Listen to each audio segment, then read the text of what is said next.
Kaba. My name is PUQILIN and the student ID is 230904988. I'm really excited here to show my project. And I'm focusing on the role of engagement metrics in influencer consume purchase intent within the influencer economics. And I use Bayes logic regression analysis for this. And today's presentation will through the 9 part.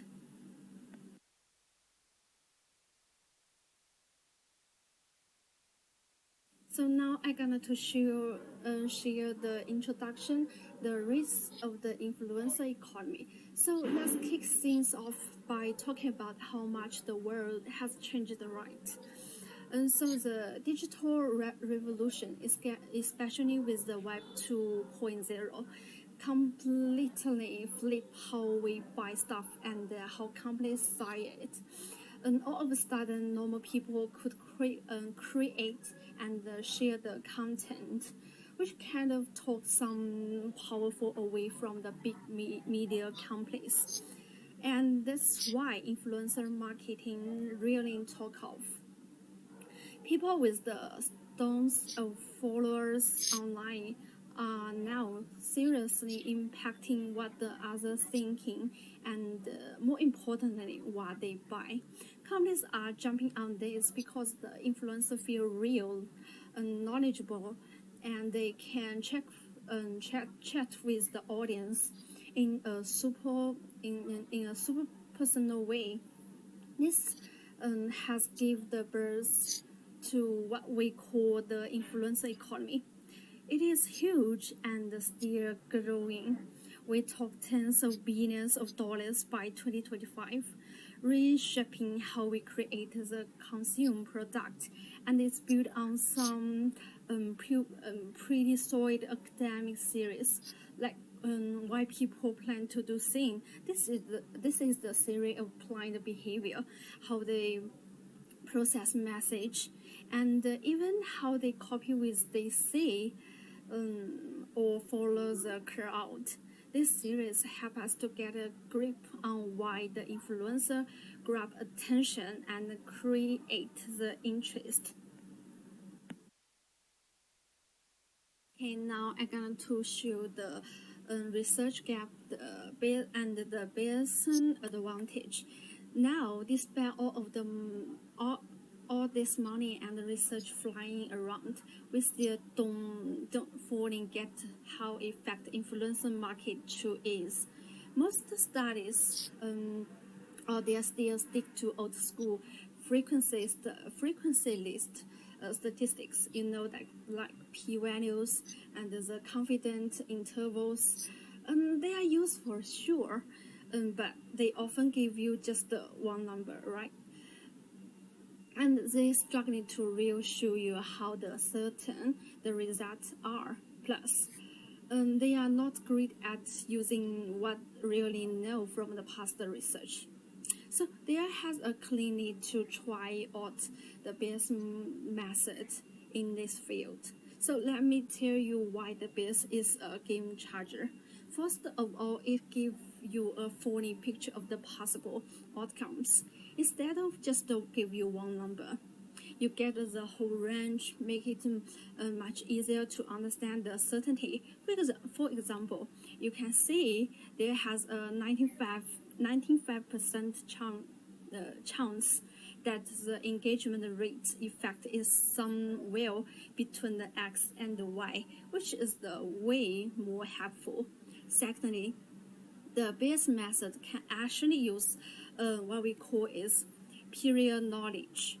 This means we can plug in the finding from the past study or the experts' opinions. This makes our model stronger and more stable, especially when the data might be little messy or limited. And the third, the tools are incredibly flexible. We are talking about the thing like the STAN use the R packages like the BRMs, and they can handle all the sort of the data really complex models. And even things are changed across the different groups, which is super common in marketing studies. For this project, we are really lucky to use the brand new data site from the MA3 Tech, a digital advanced testing company right here in Malaysia that specialize in influencer work. Understanding how they operate really help bring our results to life and make it super relevant. So now I'm going to share the project direction and the objectives. So what this project all about? Basically, I work with the MA3 Tech, a top digital marketing agency here in Malaysia, to bridge the gap between the academic states and what they actually work in the industry. In today's crazy competitive influencer world, knowing exactly what makes consumers want to buy is critical for the spending market dollars, waddling and get the best results. My goal here to really dig deep quantitatively into how the different engagement indicators impact whether a consumer intend to make the purchase in the whole influencer economies. Especially, we are trying to answer like these key questions. The number one is how much do the influencer specific things like they follow count, engagement rate, or what niche they are in, and predict if someone will buy something. And number two is what the real impact of content and campaign stuff, like the type of the content and how often they post, or the campaign budget, like having that purchase intent. How to direct engagement measures, like the comments, the likes, and the shares. Individually and together help to shape the custom purchase intent. And number four is do the things like the custom genders, income, or age actually change or directly influence they buy intent when they see influencer campaigns. Our project aim to build the soil-based logic regression model, figure out the actual size of these effects, and give a clean possibility idea of how certain or uncertain we are about this impact.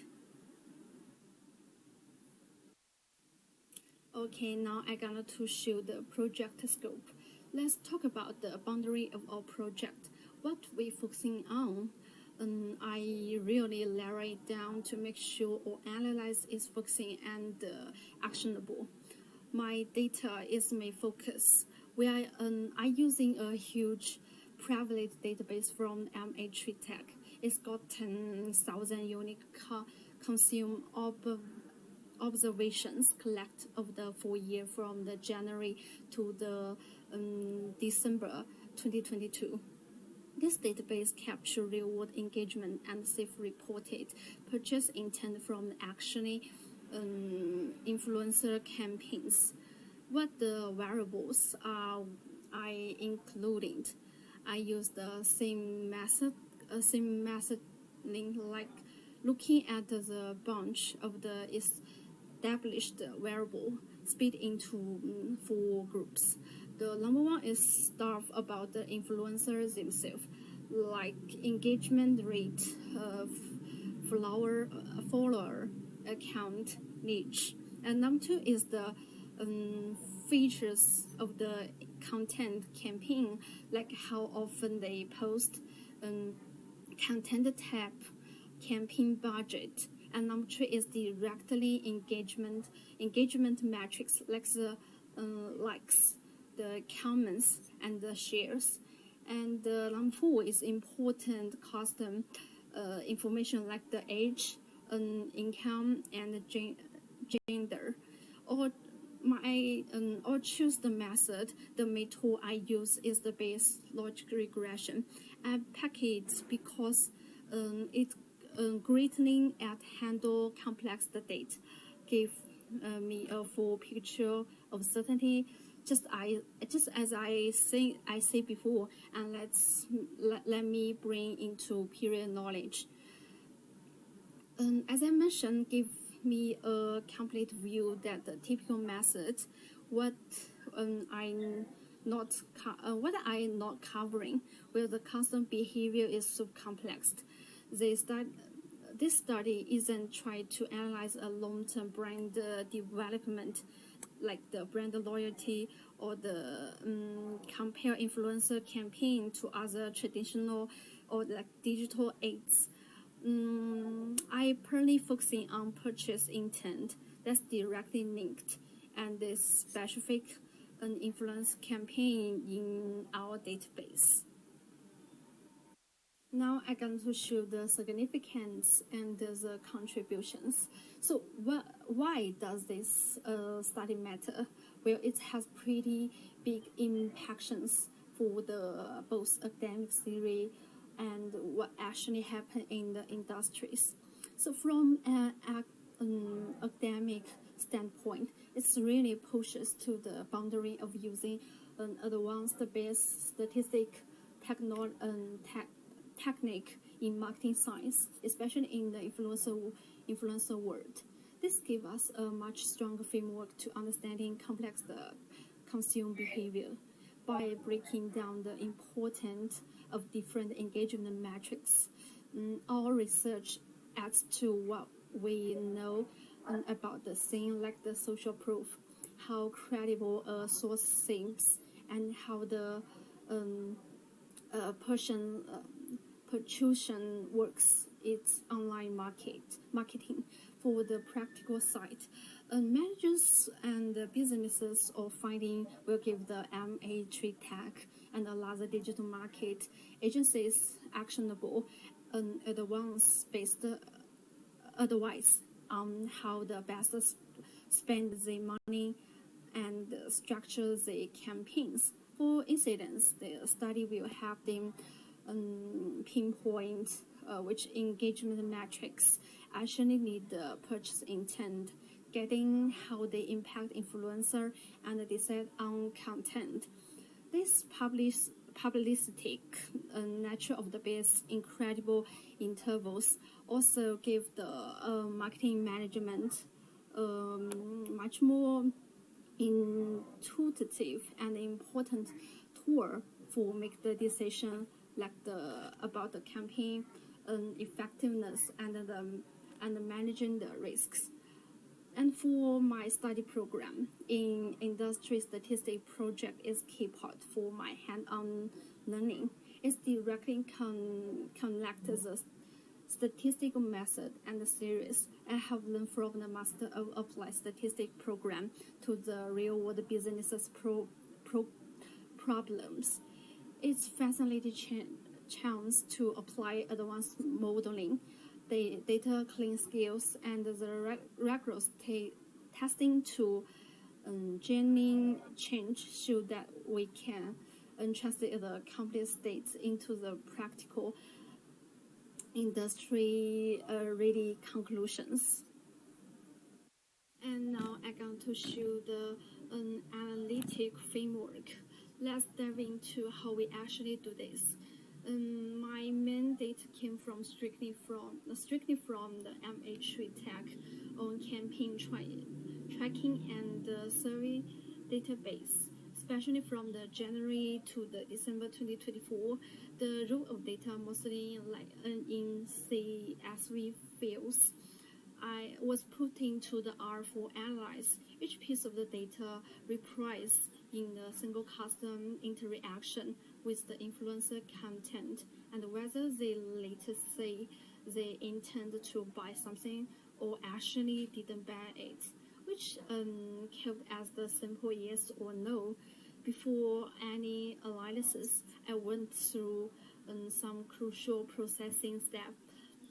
This involved handling any missing data, deal with the outlines, and scaling all continuous predictors variables. I used the appropriate R packet to make sure my data from the clean and ready. Just to give you an idea of the variable, I processed various demographic variable like the age, income, standard, and something long transform them. Gender was the code as binary variable, and we handle the influencer campaign specific measure like the followers, engagement rate, campaign budget, and the post frequency. Again, often don't transform and stand because they tend to be skewed in real data. And of course, direct engagement metric comments and shares will treat similar or depend variable. Purchase intent will simply be binary factor, just like the yes 1 for yes, 0 for no. Now I'm going to show the MCMC sampling. At the heart of my analysis is the base logic regression model. This model is perfectly for my situation because the outcome variable purchase intent. This is the simple yes or no decisions. Especially the model use the logic function to collect the probability of someone intend to buy something to linear combinations of all four predictor variables. I estimate this model use the superfast BRMS package in R, which is basically talk to Stan. Stan is a cutting-edge probability program language to use someone called the Montana, Monte Carlo, or HMMC to effectively simple from the really complex the probability distribution. The key thing in this model is choosing the period distribution for parameters. Since I did have the super strong period belief from MA tree tech past the campaign or existing literature, I use what they call weekly information periods. This likely gentle guidance formation that like the data most tell the story, but also help keep the estimate stable. And now making sure the results are reliable. MC is simply for diagnosis, and I run for Markov chain Monte Carlo chains for models. Each chain has 2,000 steps, with the first 1,000 begin as a warm-up purchase that we toast out, and the remaining 1,000 steps per chain will use actually simply give us to total like 4,000 posterior samples. And I careful check for the convergency and the overall quality of our sample using the standard-based diagnosis tool like the chest plots and the R-hit statistic and the ESS. This check the important to confirm our model sampled and is very it's very helpful. Okay, now I'm going to show the key finding and analysis. Alright, let's get the good stuff. What I actually found, this logic regression model gave me some really solid insight into what the drives consumer purchase intent. Firstly, a quick sum of our model results. We see the mentioned special significant predictors like the engagement rate and the content type has strong positive effect on purchase intent. For example, the 95% incredible interval for the engagement rate was the XY, which pretty clean tell us it is positive driver, and breaking down the impact of all key predictor, we found that the video contact significantly brought the likelihood of the purchase intent compared to the image or text content.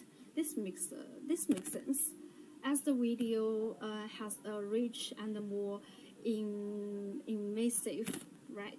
And the interesting thing is something like the comments seems to be strong predictor than just the likes, suggesting that the common indicator is a deep level of engagement from the audience. And how did our model perform?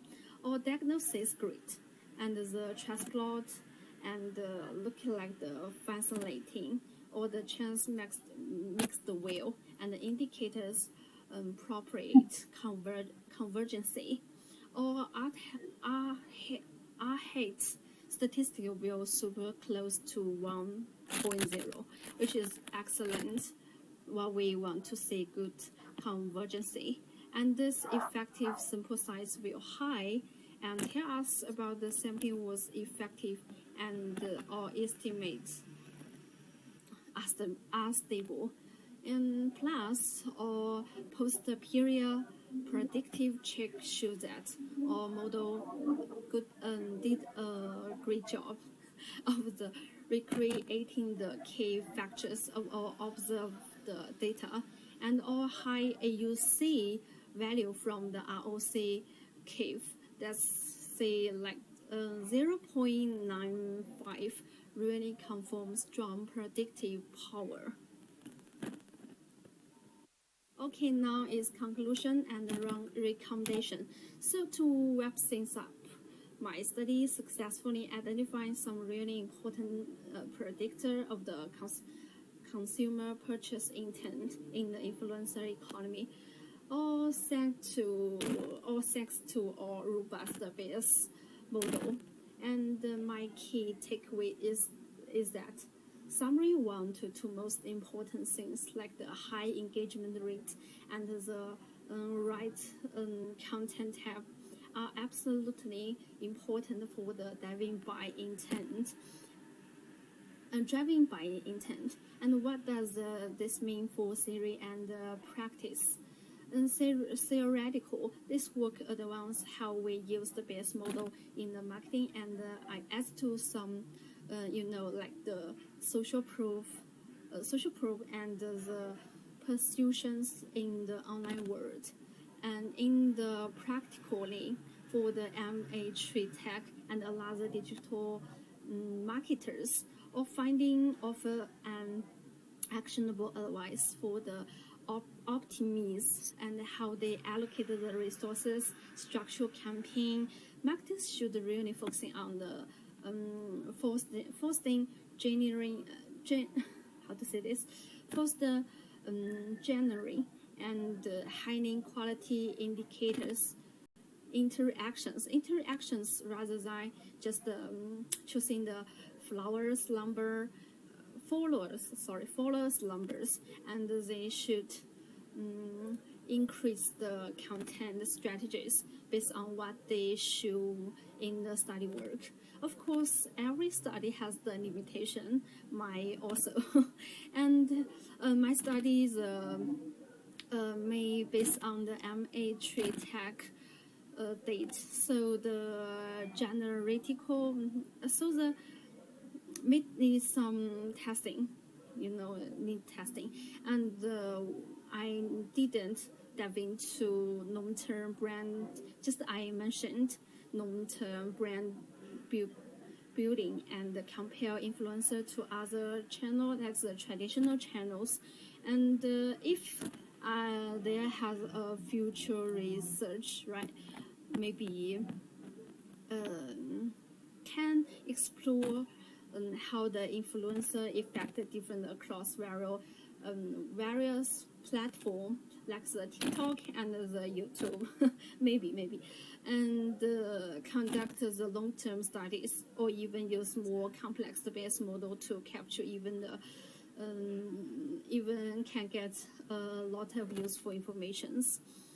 And also can find a larger how to say this, relationships. Okay, and that's all. Thank you for listening, and terima kasih.